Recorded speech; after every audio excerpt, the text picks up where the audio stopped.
morning, good afternoon, and good evening to all our speakers, chairs, and the wonderful audiences in different parts of the world. Welcome to the second episode of the ACNS webinar of this new year.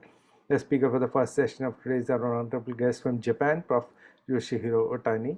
Prof. Otani is an assistant professor in the Department of Neurological Surgery at the Okayama University Hospital, Okayama, Japan. His clinical expertise is focused upon skull-based surgery and neuro-oncology. He did his postdoctoral fellowship from the University of Texas Health Science, from where he was awarded the Dean's Excellence in Research Award as well as the Outstanding Research Fellow Award. We are extremely honored to have him today with us, and he'll be talking about skull-based multimodality management of brain tumors. The speaker for the second session of today's is our honorable guest from China, Prof. Eugene Liao. Prof. Liao is an associate professor in the Department of Neurosurgery at the Huashan Hospital, Fudan University, Shanghai, China. He specializes in cerebrovascular surgery, and he also works with Professor Shubin, who is one of mentors, and his center is very famous for the bypass of Moeller disease. We are extremely honored to have him today at our webinars, and today we'll be talking about anatomy of the superficial temporal artery for bypass surgery. The chair for the first session of today's webinar is our honorable guest from Turkey, Prof. Abuzer Gungor. Prof. Gungor is a professor of neurosurgery at the Yeditepe University Hospital, and is also in charge of the famous Yeditepe Neurosurgical Laboratory. He was a former Rotten Fellow and is a specialist in fiber dissection of brain tumors and complex skull-based approaches. We are extremely grateful to him for accepting our invitation to chair the session of Prof. Otani. The chair for the second session of today's webinar is our honorable guest from Japan, Prof. Hitoshi Fukuda. Prof. Fukuda is an associate professor in the Department of Neurological Surgery at the University Hospital of Kochi, Japan. He is an expert in the field of cerebrovascular surgery, and he has a vast experience in all types of intracerebral bypass procedures. He has been a part of the ACNS education delegation, organizing workshops all over the world, and we are extremely grateful to him for accepting our invitation to chair the second session of today's webinar. On behalf of the Education Committee of the ACNS and the President, Professor Yoko Kato, I would like to welcome both the speakers, chairs, and the wonderful audiences to this online platform of ACNS webinars. A very warm welcome to our colleagues in China, and we are extremely grateful to Professor Shubin for broadcasting this webinar on the WeChat channel. Dr. Liu Bun Seng from Malaysia is my co-host for today, and with that introduction, I would like to hand over this online podium to our first chair, Prof. Abuzer Gungor. I would like to thank you to chair this session.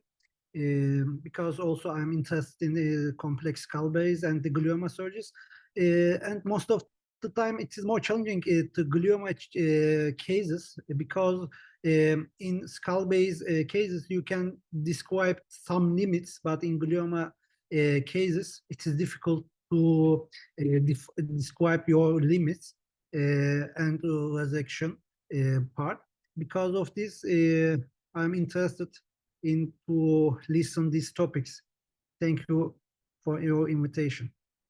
Please, Roshua, you can present your presentation.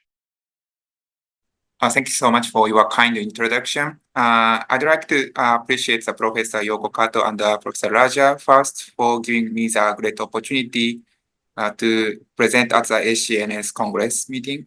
So I'm Yoshihiro Otani from the Department of the Neurological Surgery in Okayama University Hospital in Japan.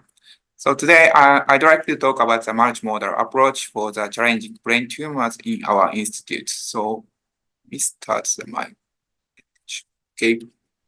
So as we know, the brain tumor is a very difficult tumor to treat. So here is the data of the average year of life lost by each tumor. And the brain tumor is the fourth highest number of years of life lost among the cancers. So more than 20 years of life were lost due to the brain tumors.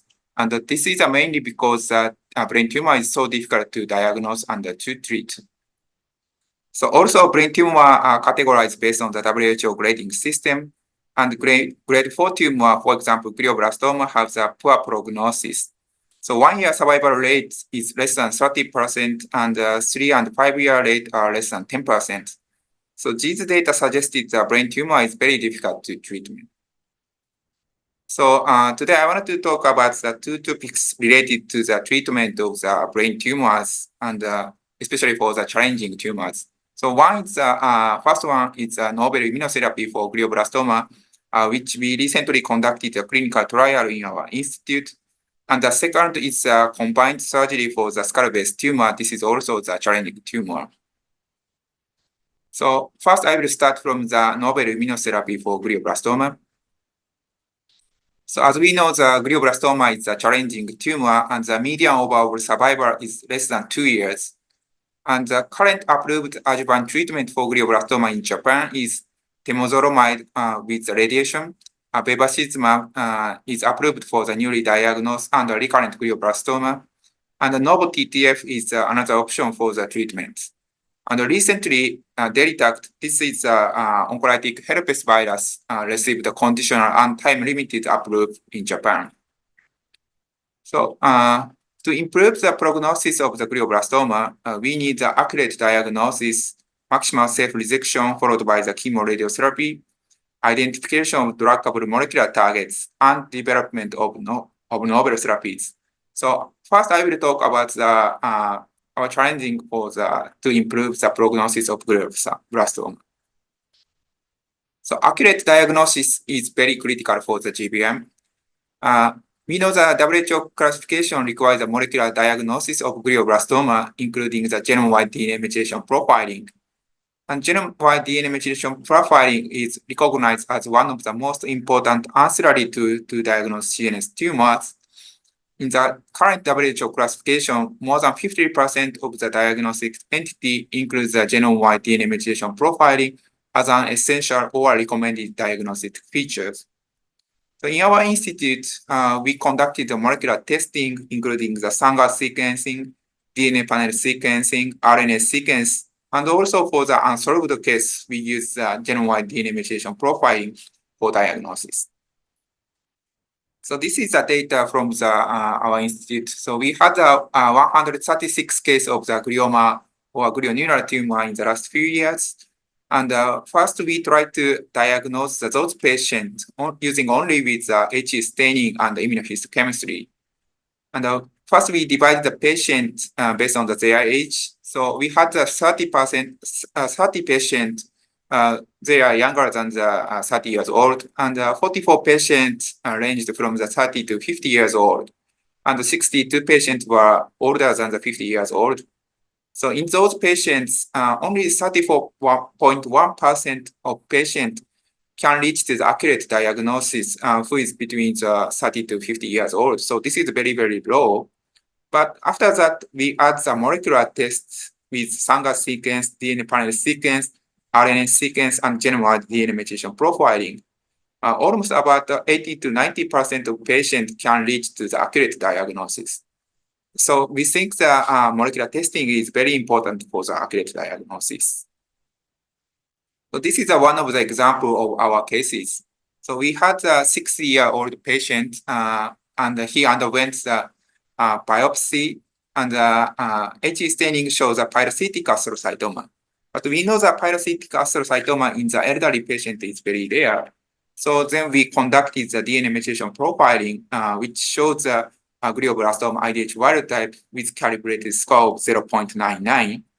And copy number plots also shows the amplification of the EGFR and loss of the PTEN, which is also consistent with the glioblastoma. So we think the accurate diagnosis is very important using the molecular testing. And the maximal safe resection is another important factor in improving the survival of glioblastoma patients. So in our institute, we perform the awake surgery and intraoperative MRI for treatment of glioblastoma. So recently, propensity score matching shows that awake craniotomy resulted in the fewer neurological deficits, longer overall survival, and longer progression-free survival in awake craniotomy. But intraoperative MRI is another modality that we use for the glioblastoma surgery.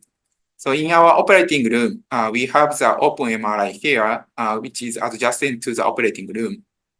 So first, we resected the tumor in the operating room, and after that, the patient was transferred to the next room, and we take the intraoperative MRI. After that, patient came back into the operating room, and then we will resect the residual tumor. And the identification of the druggable molecular target is another important factor to improve the glioblastoma patients. So in Japan, cancer genome medicine, which optimizes the therapeutic interventions based on the genome profiling, had officially started in 2019, which is covered by the public health insurance system.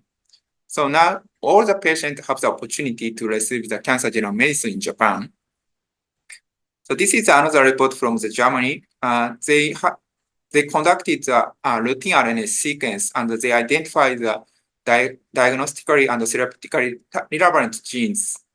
So in this data, they found the fusion genes in the 65% of the patients. And also they found the about 40% of the patients have the genes which is useful for the diagnostic or therapeutic. So based on these results, we also do the routine RNA-seq for the GBM patients. So this is the example of our cases. So patient was a 14 years old male presenting with a headache, and his MRI shows a non-contrasted enhanced lesion in his right temporal lobe, and we rejected the tumor. The histological analysis shows the glioblastoma IDH wild type.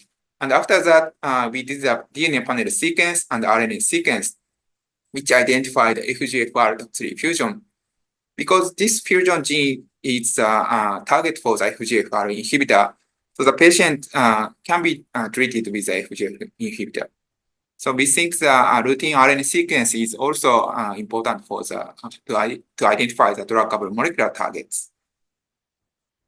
And finally, development of novel therapies important for the glioblastoma patients. As we know, the immunotherapy is currently used for the several cancers, such as lung cancer, colon cancer, or hepatocarcinoma. And also immunotherapy is now becoming the novel promising therapy for glioblastoma. So immunotherapy includes checkpoint inhibitor, such as a PD-1 or PD-L1 blockage, CAR-T or NK therapy, vaccine therapy, and virotherapy is also the very promising immunotherapy for glioblastoma. So before starting the review of the virotherapy, so first question is immunotherapy favorable or unfavorable for the glioblastoma? Because previously we investigated the tumor microenvironment of the glioblastoma, and we found the glioblastoma have immunosuppressive tumor microenvironment, which is called immune cold tumor. So in our analysis, compared with the other cancer, glioblastoma have the low tumor mutation burden, and the median TMB was 2.5 in our institute. And the GBM have the distinct immune system compared with the other systemic immune systems. For example, GBM have the abundant myeloid cells such as the myeloid macrophage or microglia, and most of them are immunosuppressive macrophage. And those macrophages can secrete the cytokine or other factors to enhance the proliferation of the tumor cells. Also, those myeloid cells are known to suppress the function of the lymphocytes. So in the tissue of the GBM, we saw that a few lymphocytes. In addition, those lymphocytes are mostly exhausted. So those lymphocytes doesn't have the function to kill the tumor cells. And how about the virotherapy? So virotherapy is one of the immunotherapies that have emerged as a novel treatment for several cancers. The first effect of the virotherapy was confirmed in the patient who showed the tumor regression induced by the virus infection in 1904. And after that, naturally occurring viruses were used for the treatment. And in 1991, the development of genetically engineered viruses dramatically accelerated the research of virotherapy. And the first phase 1 clinical trial for GBM was conducted in 1998 in the United States. After that, H1N1 virus was approved for the head and neck cancer in China. And also the T-BEC, this is another herpes virus, was approved for the melanoma in 2015 in the United States. And recently, Teridact, this is also the herpes virus, was approved for the glioblastoma with conditional and time-limited approval in Japan. And here is several platforms platform of virus for the treatment. So the top is the DNA virus, which includes the adenovirus, vaccinia virus, or herpes virus. And the bottom is RNA virus, for example, poliovirus. So we can use those viruses for the treatment. And how about the virus therapy for the brain tumors? Recently, many clinical trials with virus therapy has conducted for glioblastoma, and they show the promising results. Here's some of the examples of trials conducted in Japan and the United States. And here we can see that this is poliovirus, adenovirus, and herpes virus. So those results were very, very promising and published in the New England Journal of Medicine or Nature recently. And also, Deridact, this is a herpes virus. The result was published in the Nature Medicine 2022. And with these results, Deridact received a conditional approval in Japan. And we also developed the adenovirus vector system in our university, and we conducted a clinical trial in our institute. So as I mentioned, glioblastoma is an immune cold tumor, but why virus therapy is promising? So the reason is virus therapy has a two anti-tumor mechanism. So after virus is injected into the tumor cells, the virus infected the tumor cells and kills the tumor cells. So this is the first mechanism of the virus therapy. And after that, immune cell is recruited to the tumor microenvironment, and those immune cells recognize the tumor antigen and activate the anti-tumor immunity. So this is the second mechanism of the virus therapy. So virus therapy can change the cold tumor into the hot tumor and induce the anti-tumor immunity. So this is again the virus therapy activates the anti-tumor immunity. So as I mentioned, the glioblastoma is immune cold tumor, and the majority of immune cells are macrophage and microglia. But virus therapy can recruit the lymphocyte in human glioblastoma, which activate the anti-tumor immunity and change the tumor microenvironment into the immune hosts. So this is the result of the clinical trial, and we can see a lot of the lymphocytes are recruited after the virus therapy. So we have analyzed the detailed mechanism of the anti-tumor immunity using the mouse models. So first, dead cells are recognized by the innate immune response, such as macrophage or dendritic cells. And those cells activate the lymphocyte and induce the anti-tumor immunity. But we have shown the myeloid-derived suppressor cell, which is called MDSC, is mediated by the NOT signaling, and MDSC suppresses the adaptive immune response. So in our experimental model, we treated the mice with the oncolytic virus therapy alone, and we can see the survival benefit. But combining with the NOT signaling inhibitor, we can see the more benefits compared with the oncolytic virus therapy alone. So I think the combining of the NOT signaling inhibitor will be the option for the virus therapy in the future. And based on these results, we generated the NS lake. This is the adenovirus carrying the lake gene, which is the tumor suppressor genes in our institute. So we generated the first generation of the NS lake and the second generation of the NS lake. And second generation have the 3 enhancer system, the C terminal of the lake genes, which accelerates the expression of the lake genes. So in our experimental model, second generation NS lake has a higher survival benefits in the model. And we know the NS lake has the two different mechanisms to kill the cancer cells. So one is the cell death caused by the lake gene, because the lake gene is the tumor suppressor genes. Also, NS lake can induce the strong immune response system. So in the histological analysis, we can see the abundant dendritic cell recruitment after the NS lake injection. And based on these results, we conducted a clinical trial for the recurrent malignant glioma. So we injected the 3 different doses of the NS lake into the recurrent region. And in our protocol, we injected the NS lake twice on day 1 and day 15. And since 2019, we had the 12 patients in the clinical trial, and now we are checking the efficacy and the safety. And this is another report from our lab recently.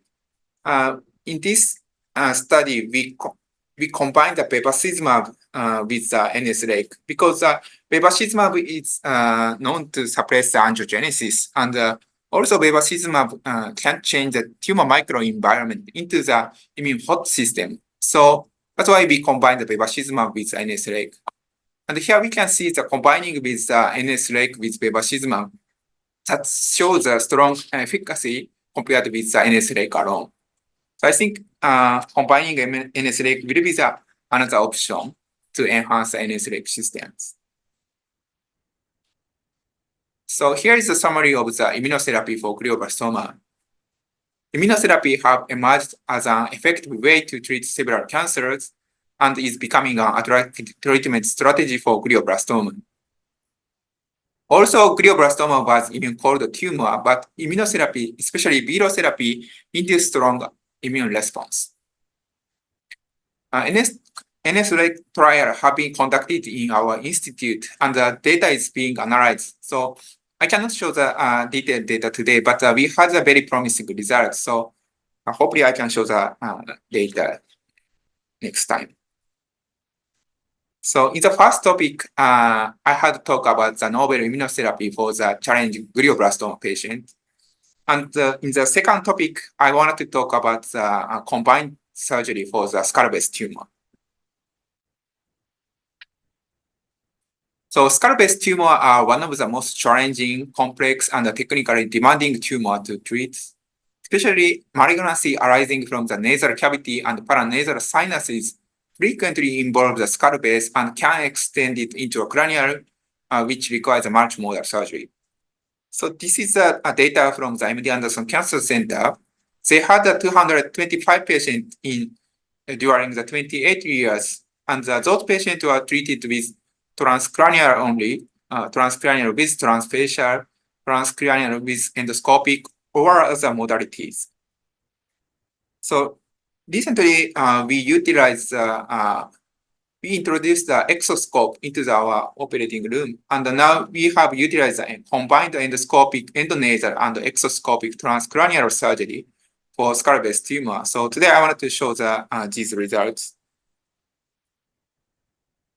So anterior craniofacial resection is very important technique for malignancy arising from the nasal cavity and paranasal sinuses. The neurosurgeon performed the craniotomy and resected the anterior skull base with tumor-free margin. And the otolarynging ENT doctor resected the tumor with transnasal or transfacial. After the tumor is resected and blocked, the skull base is reconstructed using the several flaps. So this is our skull base team, which consists of the neurosurgery, ENT doctor, and plastic surgeons. So we working together for the skull-base tumor. And this is our setting in the operating room. So neurosurgeon performs the craniotomy here and use the exoscope, which is the OVI, and its monitor is located in the left side of the patient. The ENT doctor used the 4K endoscope and resected the tumor transnasally. And both neurosurgeon and the ENT doctor can see the both monitor at the same time and check the progress of each resection. At the same time, plastic surgeon harvested the facial data or flap for skull-base reconstruction. With this setup, all the members can perform the surgery simultaneously, which can shorten the operative time.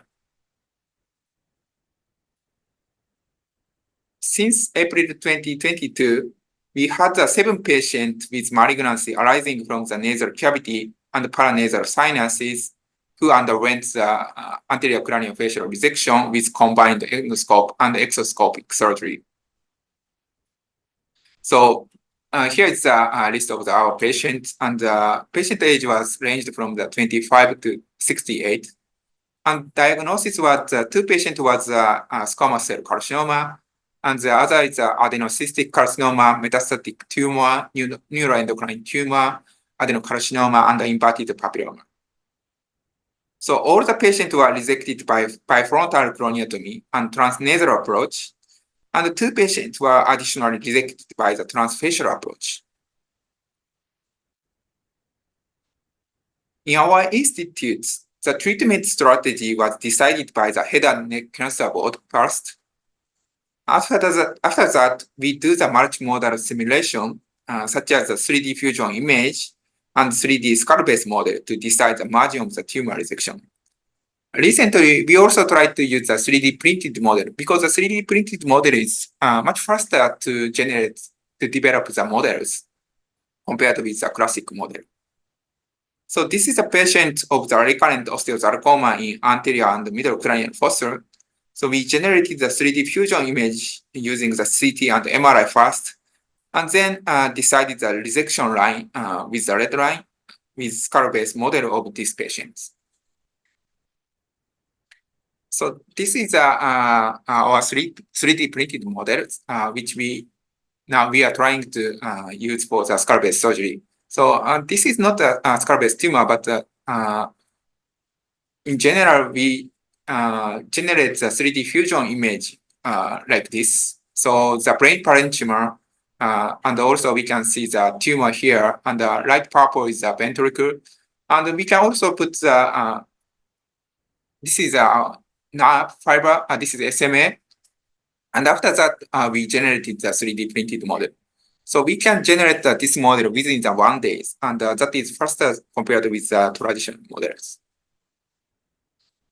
And here is a surgical procedure of anterior craniofacial resection in our institute. So we put lumbar drainage into all the patients, and coronal skin incision with preservation of periosteum was performed. And if necessary, facial dismasking is also used.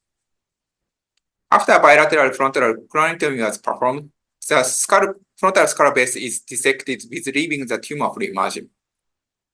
Then we open the dura and dissect the superior sagittal sinus, pharynx, and bilateral olfactory nerves, and resected the ethmoidal sinus at the posterior edge of the tumor. The combined resection of the frontal lobe is depending on the cases. We also confirm the negative margin using the intraoperative frozen section. And after that, we close the dura and the skull base is reconstructed. So regarding the reconstruction of the dura and the skull base, we have two plans based on the type of the deficit. In the small to medium size, which is from the ethmoidal sinus to the sphenoidal size, we use the temporal fascia for the dura closure, and we use the pedicled pericranial flap for the skull base reconstruction. But in the patient with a large, which is extended to the orbit or the middle cranial fossa, or patient have the infection, we use the fascia lata for the dura closure, and also use the ATL flap for the skull base surgery, skull base reconstruction. And this is anastomosed with superficial temporal artery and vein. So here is the result of our patient. So we had the 7 patients, and the median blood loss was 440 ml. And regarding the surgical time was significantly shortened compared with our traditional surgery. And among the 7 patients, 6 patients achieved the gross total resection. And for the post-operative complication, we had 1 patient with pulmonary embolism without no symptom. And we didn't have any patient who had hemorrhage or CSF leakage. Because the tumor is malignant, we usually use the adjuvant therapy, and 3 patients received the radiation, and 2 patients received the chemo and radiotherapy. And 1 patient, we had the local recurrence, but all the patients are still alive at this moment. So I will show some of the representative cases. So first patient was a 67-year-old woman. she had the adenoid cyst carcinoma in the other hospital and transferred to our hospital for the surgery. So we use the bifrontal craniotomy with the transnasal approach for this patient. So the MRI shows the nasal cavity is fulfilled with the tumor, and this tumor is also extended into the intracranial and the intradural. So we use the combined surgery for this patient. So here is the video. So first, we prepare the pericranium, and after that, we open the skull. And here we can see some of the spatula from the ENT doctor. So this is a spatial deviation between the ENT doctor and the neurosurgeons. And after that, we drill out the frontal sinus from the transcranial, also from the transnasal. And then we resected the ethmoidal sinus posteriorly to the tumor margin. And the resection line is also confirmed from the transnasally to achieve the tumor-free margin. And after that, we open the dura and cut the pharynx and the superior sagittal sinus. And then we dissected the bilateral olfactory nerve to confirm the tumor negative by frozen tissue. And then we resected the posterior margin of the tumor. And tumor is extracted en bloc. After that, the dura is repaired with the temporal fascia. And here we can see the pedicled periosternal flap. We suture to the posterior aspect of the dura. And we can check the pericranium from the transnasal. That's that skull is constructed. So this is a post-operative MRI and CT. So tumor is grossly total resection was achieved, and skull base was reconstructed with temporal fascia and pericranial flap. So patient doesn't have any complication, and she underwent radiotherapy. And the second patient was a 68-year-old male. So he had metastatic tumor from his renal cell carcinoma in the frontal bone. And we performed the bifrontal craniotomy, transnasal approach, and transfacial approach for this patient. So CT and preoperative CT and MRI shows metastatic tumor in the frontal bone. This is also attached to the dura. And this tumor is located over the orbital. This is the surgical video. So we performed the bicoronal skin incision. And first, we dissected the ethmoidal artery from the transorbital. And this is a view of the exoscope. So first, we dissected the dura mater from the anterior cranial fossa. And the anterior cranial fossa was dissected by the high-speed diamond drilling. And then we opened the dura and cut the SSS and the pharynx. And we cut the tumor at the posterior margin. And this is the tumor with the frontal bone, which was selected with en bloc. After that, we use a fascial latter for the dura construction, and we put the ATL flap from the right side. And this ATL flap is anastomosed with the STA and the STV here. And the post-operative CT and MRI shows gross total resection of the tumor with free margin. And he doesn't have any complication after the tumor, after the surgery. So here's a summary of the combined surgery with endoscope and the exoscope in our institute. En bloc resection with the tumor-free margin is important in surgery for craniofacial resection. So simultaneous craniotomy and endoscopic surgery not only shorten the operative time, but also contribute to the surgical safety and increase the resection rates. Compared with the microscope and endoscopy surgery, craniofacial resection by exoscope and endoscope is useful not only in reducing spatial interference in the operative field, but also in improving the ergonomics and surgical education. So we think that exoscope is very useful for the combined surgery. So today, I had to talk about our multimodal approach for the challenging brain tumor, especially for the immunotherapy for glioblastoma and combined for the skull-based surgery in our institute. So this is my last slide. So I acknowledge to all the team in our institute and the collaborative team. And also, again, I'm very appreciative to the Dr. and Professor Yoko and Raja for inviting me to this special lecture. Thank you so much. And I'm very happy to take the question. I want to thank you for your presentation. I couldn't see any question, but I have some questions.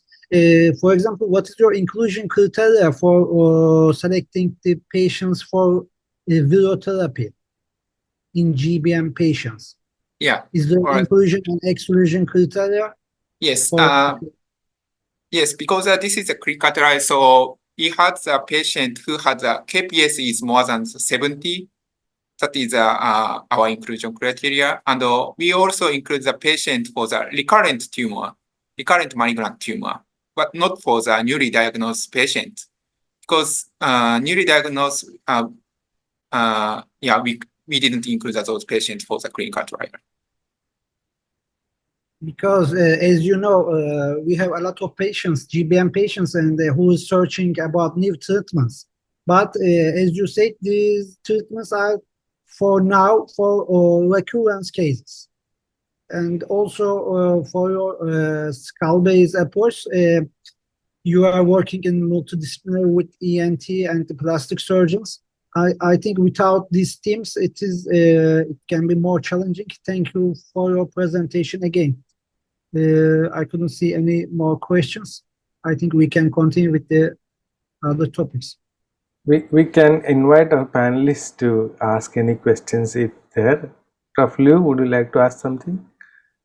Yeah, thanks, Professor Ohtani, to introduce us to immunotherapy. Based on your data, I can see that the survival rate in the Kaplan-Meier graph is only double the time of control. Does it mean that immunotherapy is playing the same role as bevacizumab? It doesn't really aiming towards cure in that sense. Secondly, I would like to ask whether you think that the effect of immunotherapy also depending on the age of the patient and also the tumor burden. Do we still need to go for a maximal cytoreduction if you want to apply immunotherapy? My last question, Professor, regarding your skull-based surgery, I don't see you have do bony reconstruction despite you have a pre-op model that you made. Do you think that in the future, if you're going to do a skull, especially a convexity reconstruction, what material would be best to be used, either a titanium, 3D molded titanium or PICC material, Professor? Thank you. All right. Thank you so much for your question. So for the first, you mentioned about the Kaplan-Meier survival in the page. Yes, and so that Kaplan-Meier survival curve is in the experimental model, not for the patient, because right now we cannot show the patient data today. And in the experimental model, if we use the immunogenic model, so we can see the longer survival, like a complete remission of the tumor. So I think immune system can diminish the tumor in our experimental model. And that will be the very benefit for the GBM. And the second question you mentioned is, sorry, what's that? Is the effect immunotherapy age dependent or tumor burden dependent? Tumor mutation, tumor size? Yeah, tumor size and also the age of the patient. Yes, I think tumor volume is also important because in the Delitact paper that is approved in the Japan, they show a small tumor is more sensitive to the immunotherapy. So I think the smaller tumor is much better for the immunotherapy, I think. And the third question is a reconstruction of the skull base mentioned for the 3D printed model. Yes, yes, Prof. Yeah, so in this model, we use some of the material for the 3D printed model, which is similar. Now we are trying to use a similar model to the bone, because now then we can do the drilling or to practice for the skull-based surgery. Thank you, Professor. Thank you very much, Liu. So, Prof. Otani, one question I would like to ask, because of the without reconstruction of the ACF floor, do you use lumbar drain for your patients in this combined craniofacial resections? And if at all, how many cases of CSF leak do you have? Yeah, thank you so much for your question. So we use a lumbar drainage for all the patients during the surgery. And we usually put the drainage surgery for the 3 days post-operatively to drain the CSF. And in our case, we didn't have the cases who suffered from the CSF leakage in our subject. Thank you. That was very useful. Another, I just wanted to mention that your technique is pretty similar to one which was published recently in the Neurosurgery Journal, and with Prof. Antonio Aversa, who had presented the subcranial approach for skull-based tumors. So the skin flap is the same bicoronal flap, and the craniotomy cuts are made by the oscillating saw just at the base, so that it perfectly fits in back. This is only possible, of course, for tumors which are not involving the bone, but for other, because I saw that not much of reconstruction was happening, as Liu also asked. So this is one I would like to share with you. You may read it in Neurosurgery, very good article from Prof. Antonio Aversa, the subcranial approach. So thank you very much for this wonderful presentation. We are really in awe for this, your knowledge about immunotherapy for glioblastomas and skull-based surgery. Prof. Abuzair Gungar, would you like to say some concluding words? No, also I say something about this issue. I think we can continue with other sessions. Right, thank you very much. So we'll move on to the second session, and we have our Honorable Prof. Hitoshi Fukuda from Kochi, Japan. Prof. Fukuda, you may kindly take over and say a short introduction and invite Prof. Eugene Liao for his lecture on ST anatomy for bypass. Okay, I will introduce this topic okay, first. fine, thank you. Sorry. Okay, good evening, everybody. I'm Dr. Fukuda from Japan. Today, I'm going to introduce Professor Liao, who's going to talk about the anatomy of superficial temporal artery for bypass.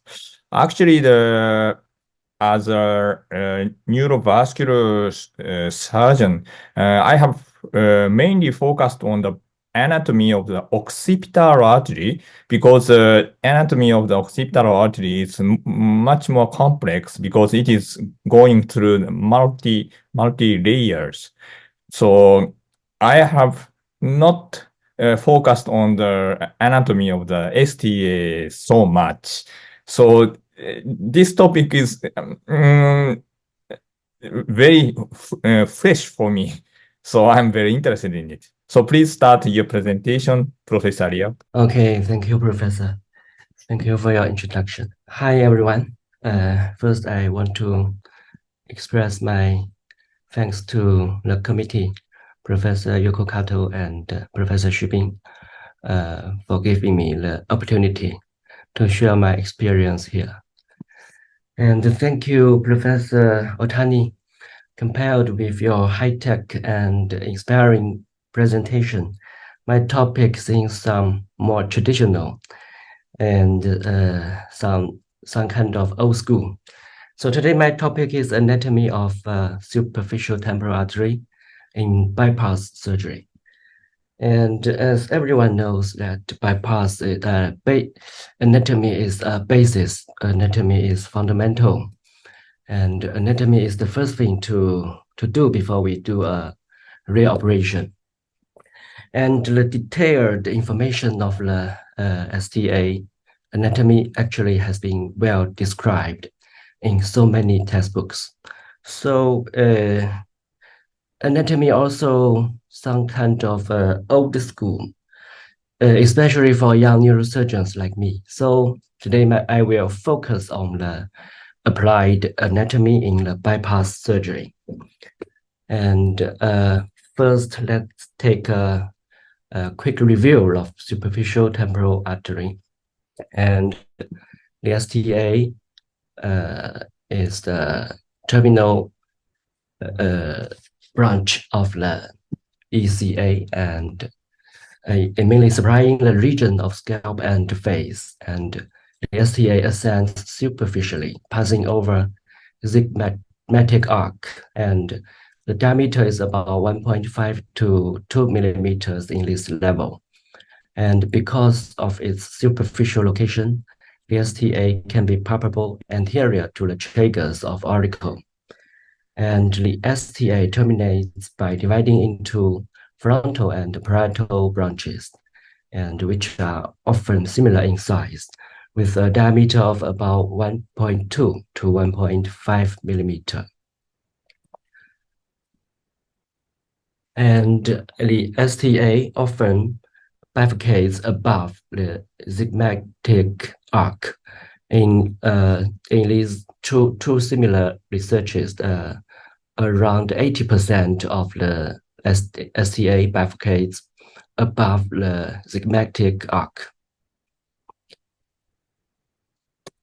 And there will be a C curve at the zygmatic arc during the STA course. And because in the course, when it passing over zygmatic process of the temporal bone, and we can see a typical C-shaped curve, and which is a characteristic of the STA. And an interesting thing is that the C curve can be straightened when the jaw joint is opened. And some reports indicated that the movement of the jaw joint will, like chewing or wide opening of the mouth, may result in the stenosis of bypass artery. So in my opinion, I think the design of the C curve may be an elastic buffer against the movement of the joint. And according to my speculation, maybe the cases who the bypass would be stenosis when he opened his mouth. Maybe the C curve wasn't developed so well. And the C curve also can be act as a symbol of the STA during the angiogram. And in cerebral revascularization, the STA is a commonly used donor artery, especially in flow augmentation procedures. And now let's come to the first question, why we use the superficial temporal artery as a donor artery in most cases. I think the first reason is the great potential of the STA. And we can see in these cases, almost the whole hemisphere could be fed by a single STA bypass. Traditionally, we called it a low flow bypass, but actually you can see the flows so well. Even go to ipsilateral A1, and almost the whole hemisphere could be fed. And these are long-term follow-up of the STA-MCA bypass. And we can see the great potential of STA as donor artery in the cerebral revascularization. And we can see the blood flow can go back to around M1 segment. And the STA diameter will be grown, and in some cases around 3 millimeters. In a case series of our institution, the artery diameter of the STA increased from 1.1 to around 2 millimeters 6 months after operation. And in the novel research in our institution, we found the STA bypass would reach a level of around 77 milliliters per minute 1 week after operation. And in some extremely case, it can reach above 100 milliliters per minute. And according to this table, we can see that 1 week after the operation, the STA flow could reach a level of around 80. So the STA holds great potential as a donor artery. And the second reason we use STA as donor artery is the similar diameter with MCA cortical branches. According to anatomical research, and the diameter of parietal STA is around 1.3 millimeters in DSA, which is similar with the cortical branch usually seen.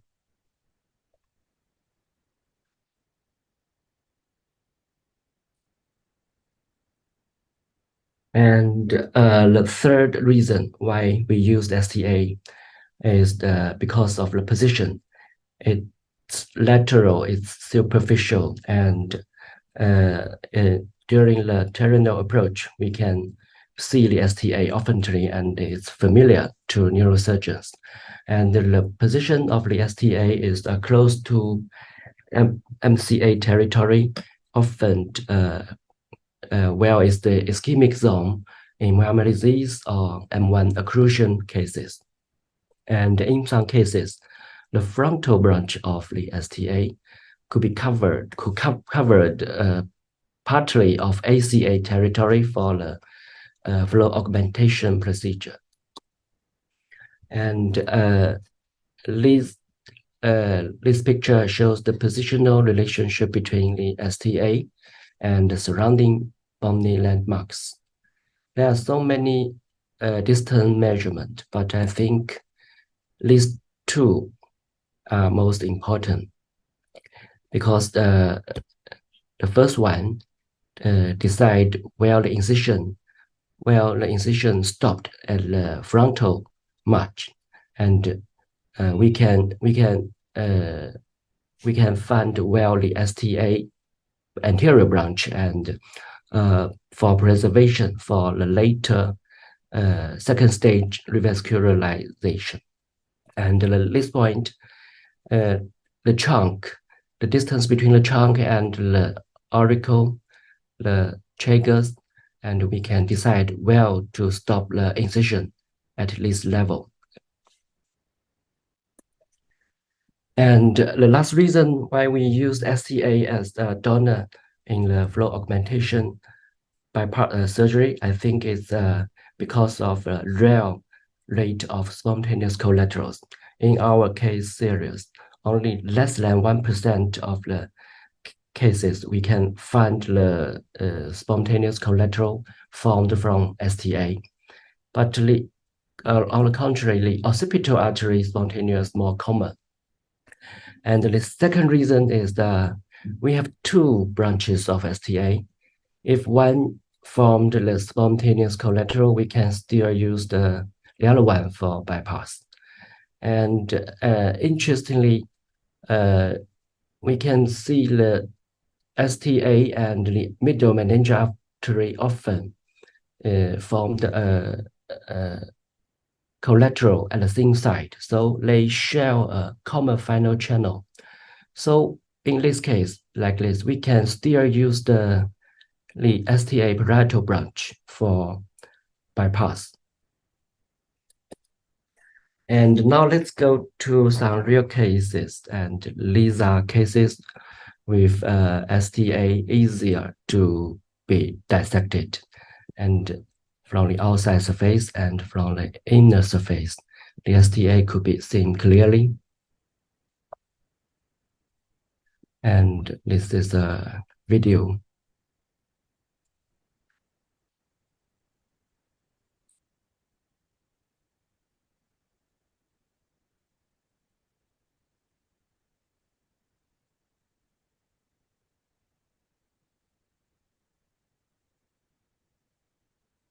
This STA is relatively easier to be dissected because it's got a relatively big diameter and the thin covering fascia, and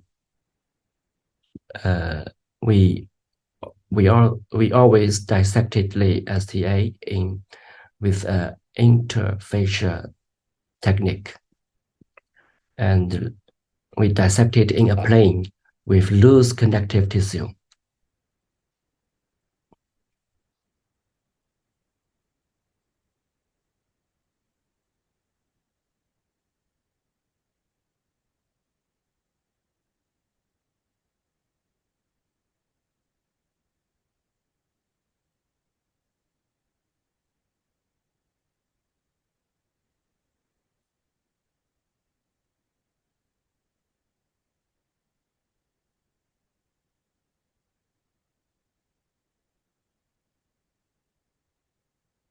During the dissection of the STA, we should keep in mind to protect the hair follicle.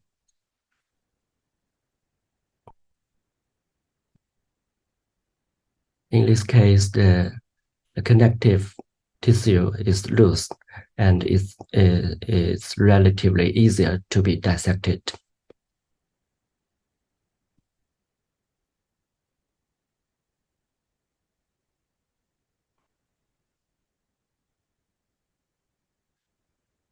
And this kind of scenario is more usually seen in female patients.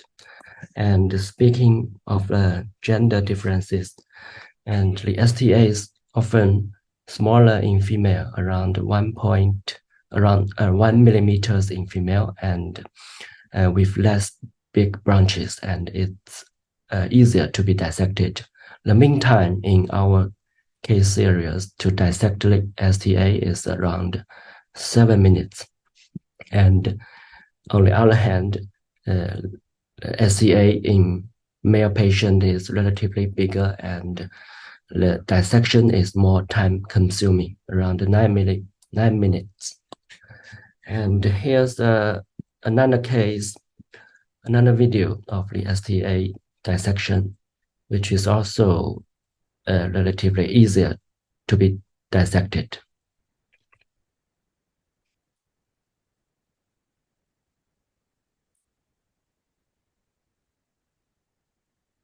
Notice the yellow fat tissue, loose connective tissue, and we always try to protect the hair follicle.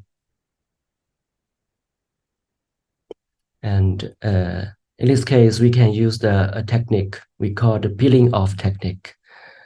Actually, the key is the loose connective tissue in this patient.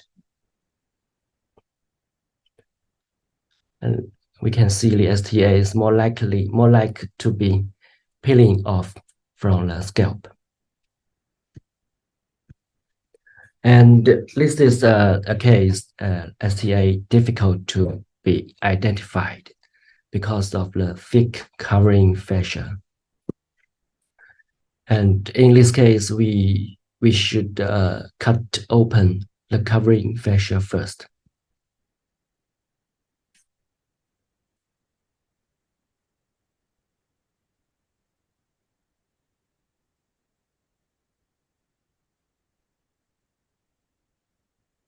After the cut of the covering fissure, we can see the course of STA around here.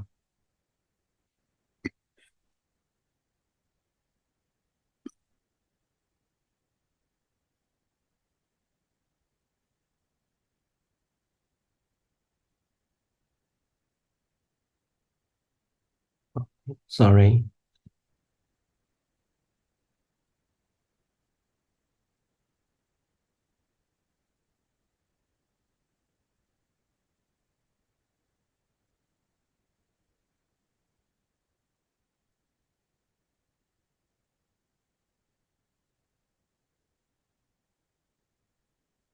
This is almost the same, so I will skip this part. And here I want to introduce some tips to localize the STA. The first way is the pulsation of the STA. We can pushing the scalp from the outside surface here, and we can see the pulsation of the STA. This time could not be seen in the accompanied vein.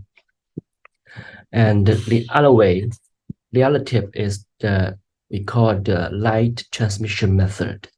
And a strong light exposure from the outside of the scalp, and we can see the cause of STA here and here. It's some kind. It's a little bit like the X-ray, so we can use this method to identify the cause of STA. And here I raised a method, I called it extended line method, to identify and dissect the STA in difficult cases, and which the STA could not be seen clearly. And firstly, we can identify the STA cause in DSA and pictures. It's relatively a straight line, the red line. And after that, in the during the operation, the proximal 2 points of the STA were easier to be identified, and an extended line will be indicated the potential cause of the STA. And now we can cut open the gallia, leaving a 3 to 5 millimeter curve on one side. And if the STA chunk not seen beneath this incision, the black incision, we can go to the other side, and the STA cause will be contained between the two cutting lines.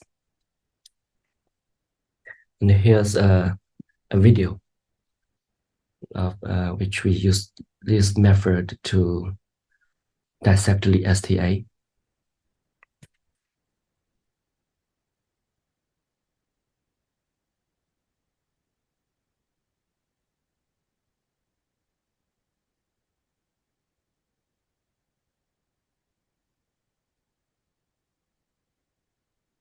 To be mentioned is the gallia along the course should be cut very carefully and superficially, because we cannot be sure whether the STA, the real cause, actually cause of the STA.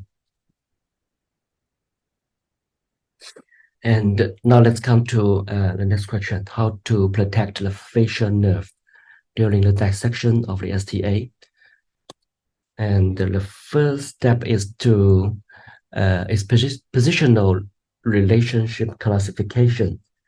And this is the red line is from the root of the helix to the lateral occipital margin. And according to this red line, we can divide the STA into 3 types.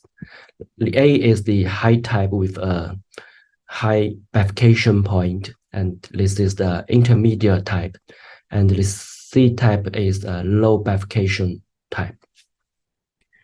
And simply speaking, the A type is relatively safe because we can see the distance between the STA and the facial nerve is much longer compared with the type C. The STA, especially the anterior branch, is very close to the facial nerve. So this is a very dangerous type. And the second step is to set up a safe zone, safe area for the dissection of the STA. And I think the 3 points is the most important points. And here is the superior root of the helix.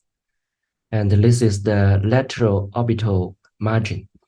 And this is a line between two dots. And this is the point we call the supraorbital margin.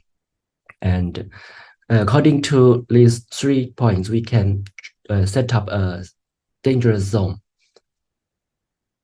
And if the STA locates outside the dangerous zone, I think it's okay. It's more safe to dissect the STA. And we should keep in mind these 2 distance. I think it's the most important thing for the protection of the facial nerve. And this is a video of STA dissection in the high bifurcation type. I will skip the first part.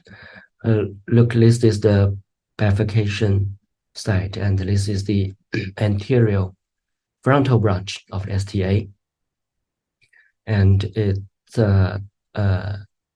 there's a large distance between the branch with the facial nerve, so it's relatively safer. And this is another case with a low STA bifurcation, and we can see the fat pad here. And according to the anatomical research previously mentioned, and the facial nerve is very close to this anterior frontal branch. So in this way, there's potential risk of the nerve injury.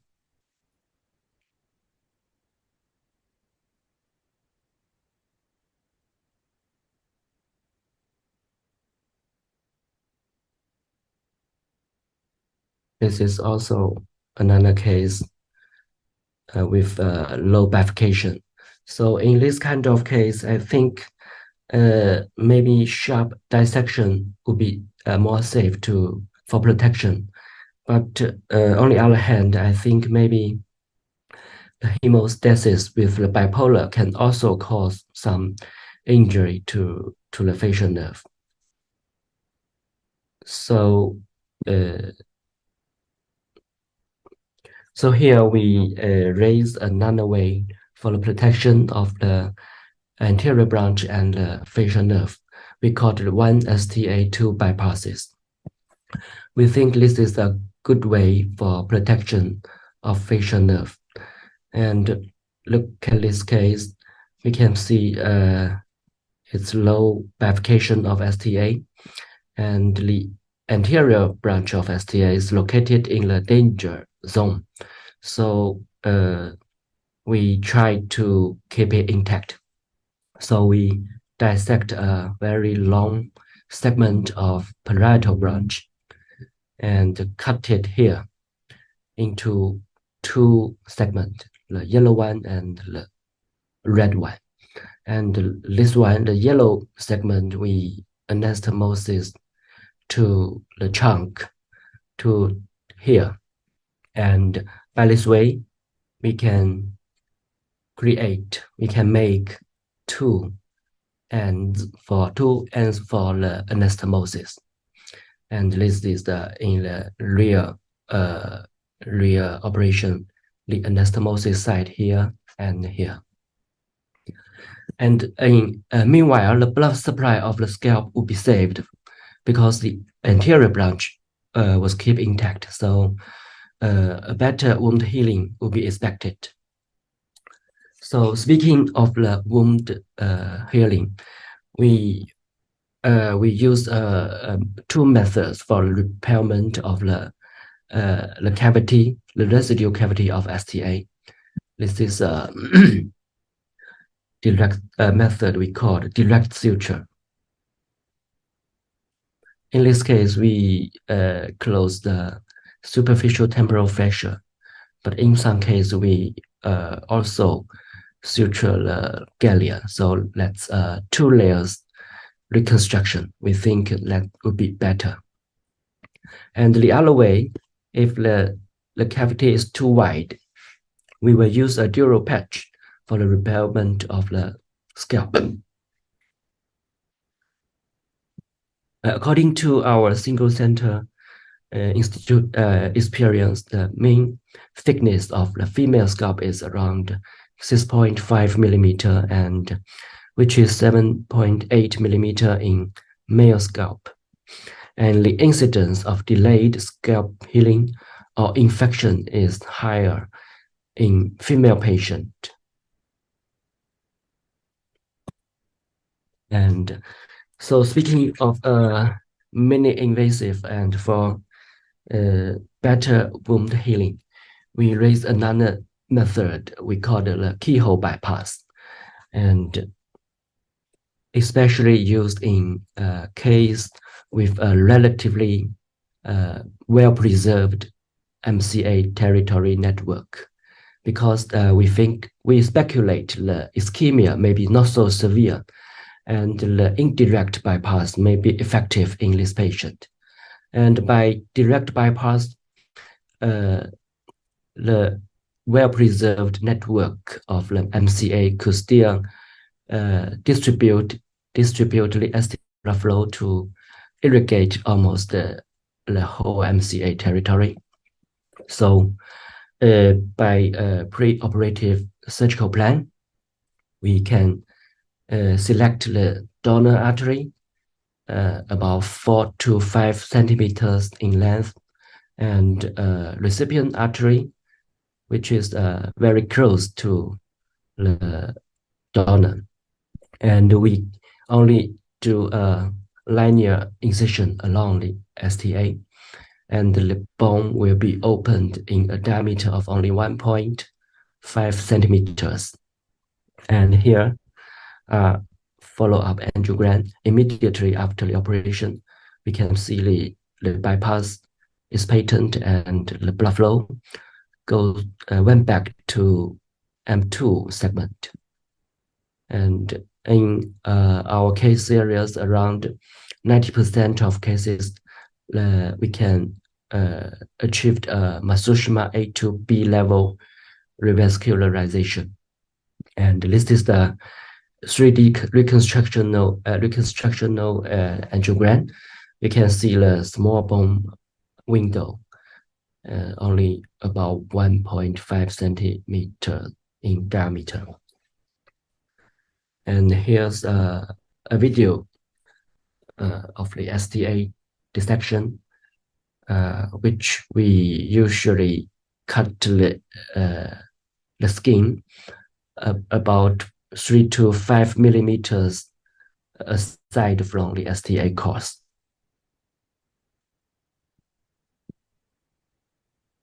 And the distal end will be cut.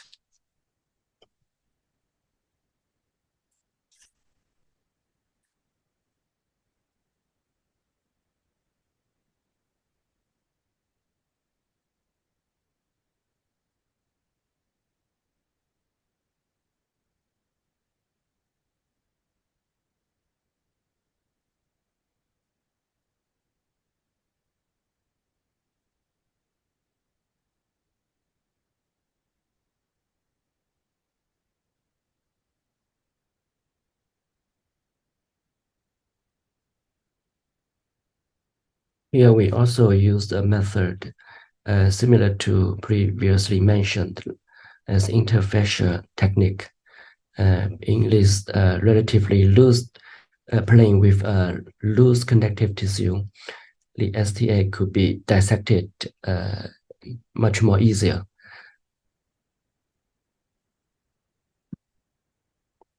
and we perform the anastomosis in a small bone window.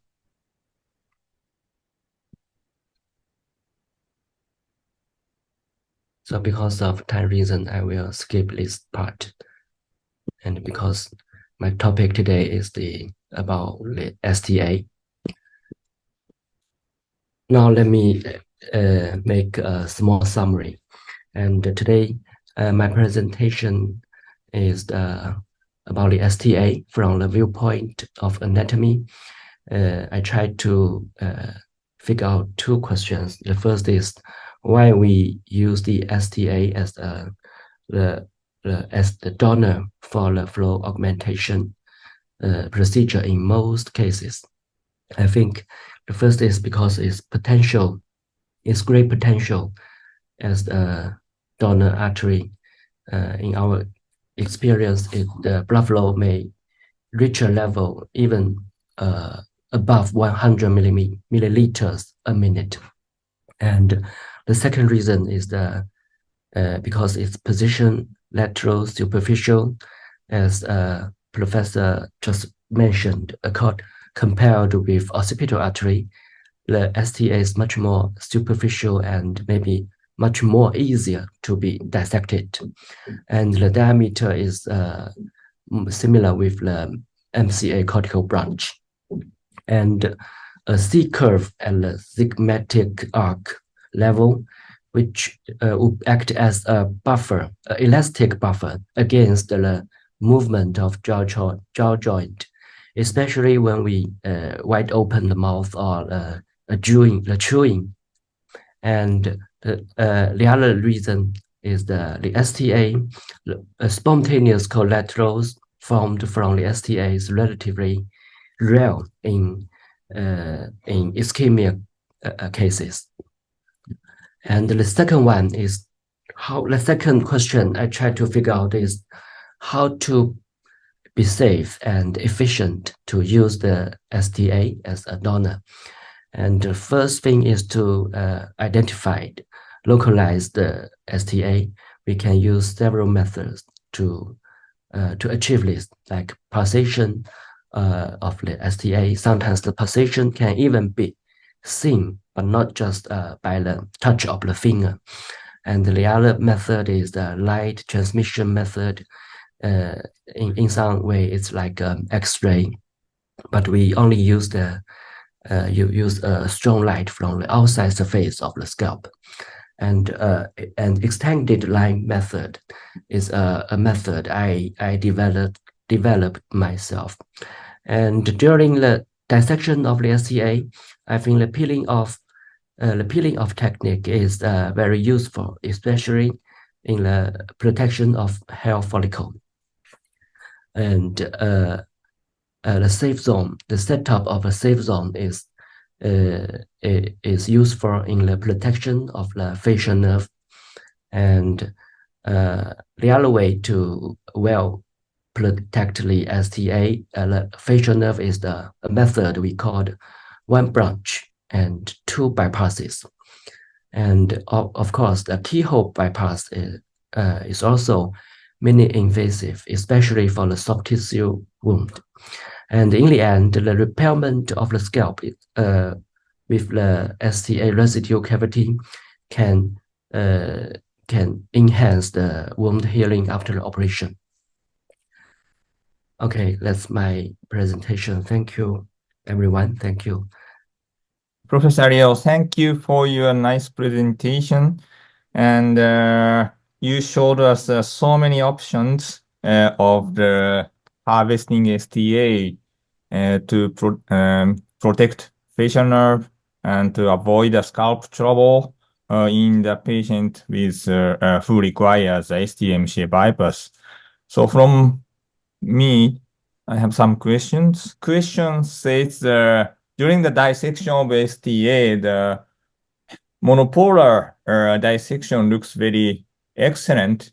And the question is, what is the usual setting of the monopolar mode? Do you use the cutting mode or the coagulation mode? This is the first question. Yeah, thank you. Thank you. Normally we use the coagulation model, but not Coagulation. the cutting, not the cutting model. Also cutting model. The setting the power is around 8 watts. 8 watts. 8 watts. 8. Yes, 8. Yes, and some variation according to the scalp, the thickness of the scalp. And do you use any special power like needle. supply machine? Or the usual one? Do you it- use any generator? Any special generator? No, just normal Normal one. monopolar. Yeah, normal one. Yes. Sometimes once upon a time we have a monopolar like a needle. Needle. That would be much like a needle. That would be Colorado. much It's called the Colorado tip needle. Colorado needle. Yeah. That would be much better. But the normal one, okay. Okay. Thank you very much. And I'm not familiar with the 8 watt. Is it very strong or the weak? Actually, I not keep it all the way.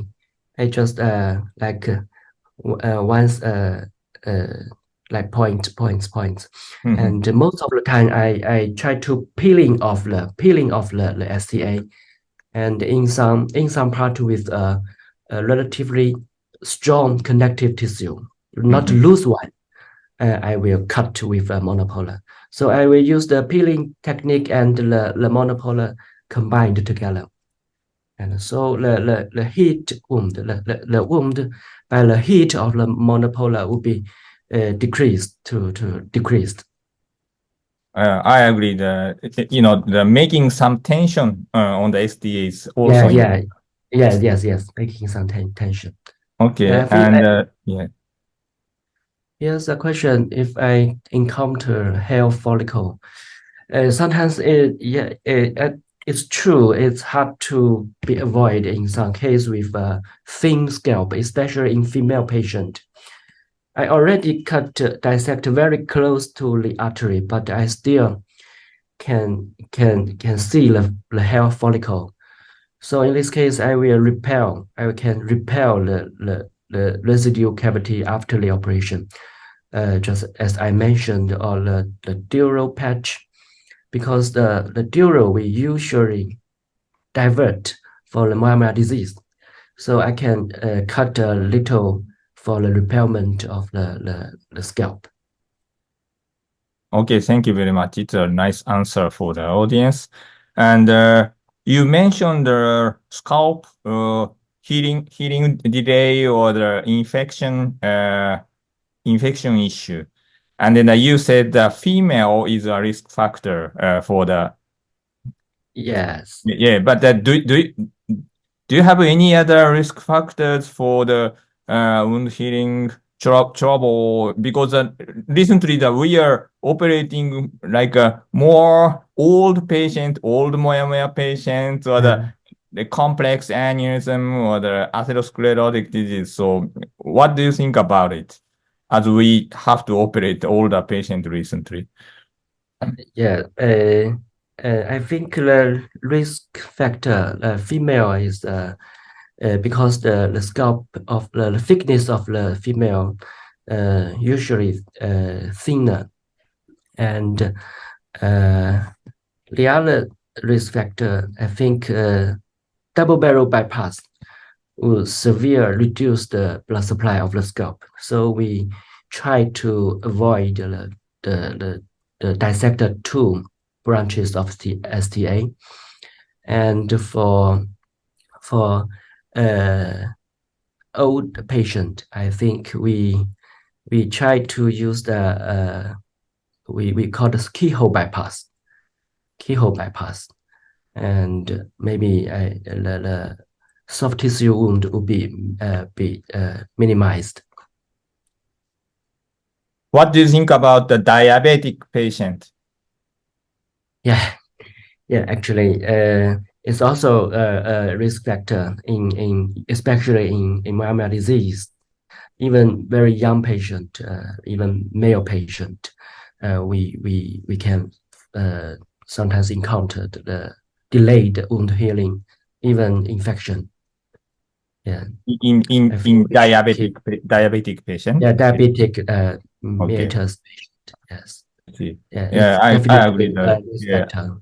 Yes. Yeah, I think the blood sugar control preoperative is very important. Yes. Yes. Yeah. Actually, I think the incidence of diabetic meatus is much more higher in Myanmar population.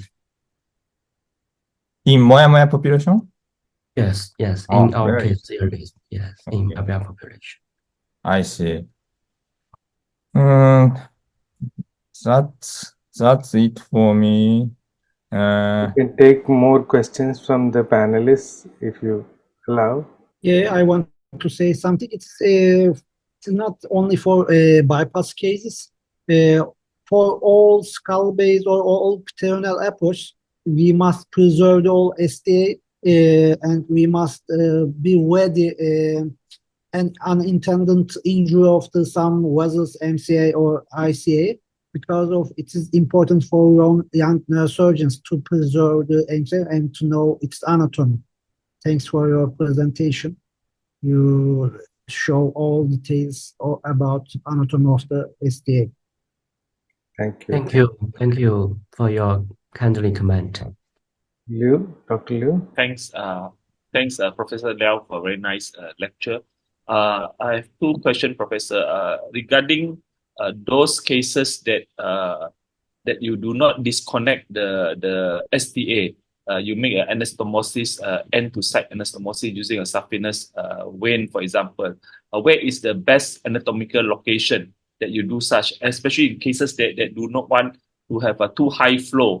As you said, that the STA size is almost like an MCA M4 size. So sometimes people just do a end-to-site anastomosis with a saphenous vein. In those cases, what do you think that indication and where's the best anatomical location? My second question, Professor, regarding cases that need a bypass and you couldn't find a suitable STA donor and you would like to try a contralateral STA. In those cases, where is the best anastomosis point that we look for contralateral STA bypass? Thank you, Professor. Thank you, Professor Liu.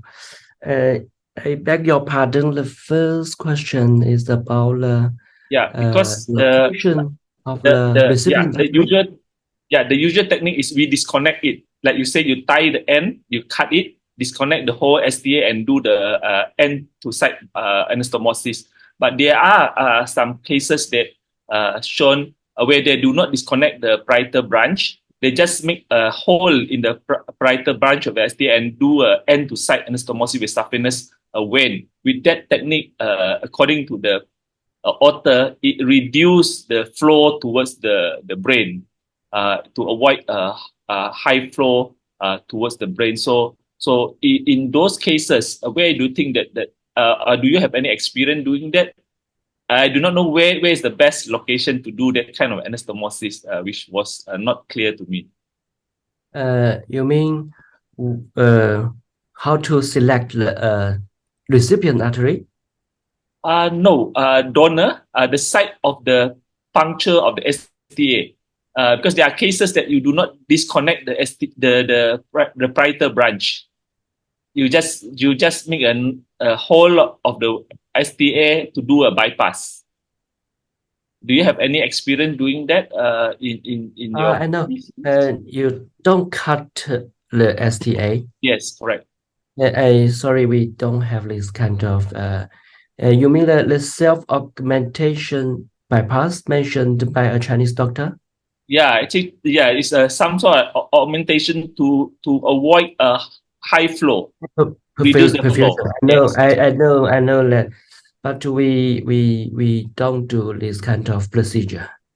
Yeah, we also looking forward to the result of their research. How about contralateral STA? Where is the best anatomical location that you do the bypass? Contralateral STA.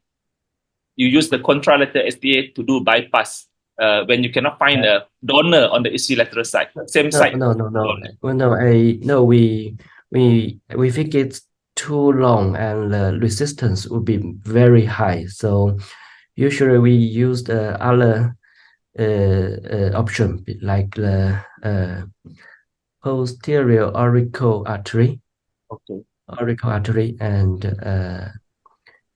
for you mean graft from the contralateral STA? Yes. They use the subvenous again.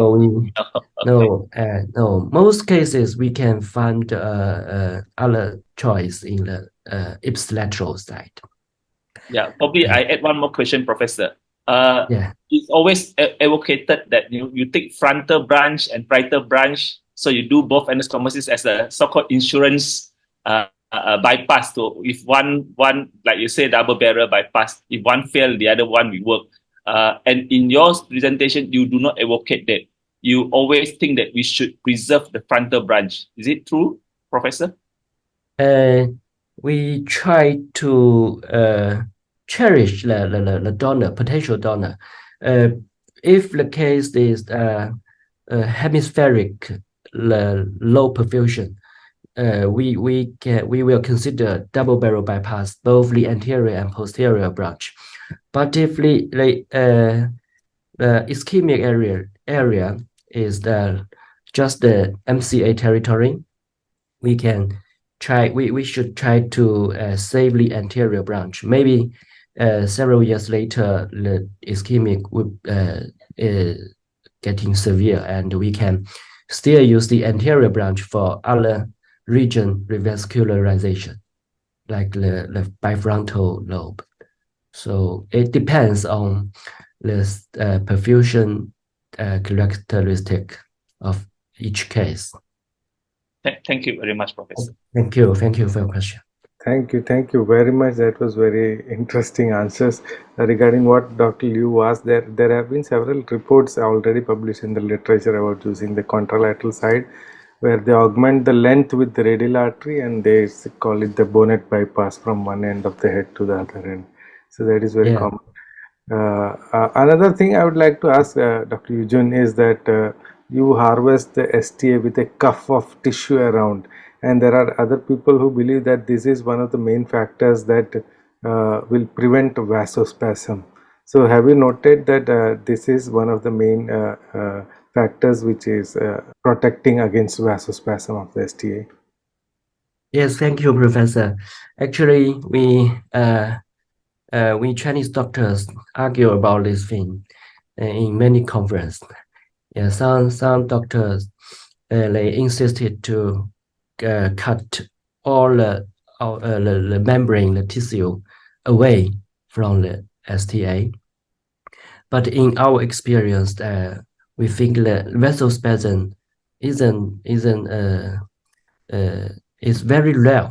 The donor of the vasospasm of the donor is very rare, not only in the operation, but also post-operation. On the contrary, I think the vasospasm of the recipient artery is more common in my experience. And this is one thing, speaking of the vasospasm. And the other thing we concerned is that if we leave the cuff and so-called the outside membrane tissue on the STA, whether it would cause delayed occlusion or patency. And in our experience, single center experience, we didn't find any difference between the case with cuff or without cuff. So we think maybe the cuff may act as a pad for the preservation of the donor artery, and which can prevent the constriction of the temporal muscle. Okay. Yeah, so we prefer to leave some cuff, leave some soft tissue around the STA. Right. Thank you very much. Are there any comments from Prof. Ohtani? Yeah. Thank you so much for your nice presentation. So I have the question about the keyhole bypass surgery for the to search the best recipient artery, because the keyhole is very small. So so how you can find the best recipient artery with the keyhole surgery? Are there any tips? Thank you. I beg your pardon. The best recipient artery Recipient in artery in the keyhole surgery.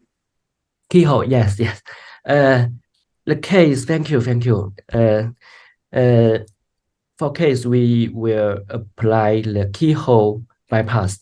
Firstly, we have to confirm the MCA vessel network is preserved well.